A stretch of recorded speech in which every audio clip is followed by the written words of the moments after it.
महत्वाची बातमी, शिवसेना आमदार रमेश बोरनारे यांनी गंभीर आरोप केलाय।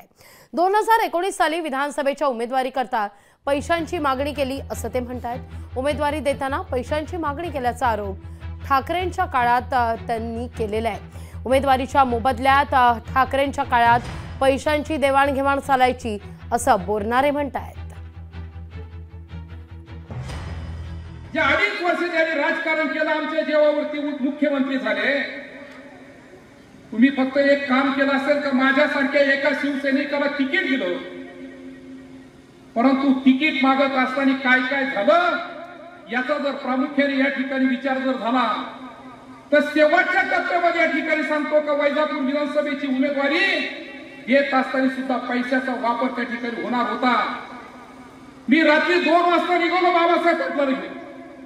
साबेर भाई दम मारी ना, साबेर भाई म्हणले नाही तुम्हाला जावं लागतं, बसावं लागतं।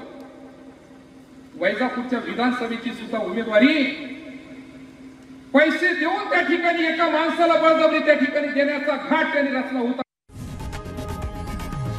लोकशाही मराठी ऐका, पहा, जागरूक रहा।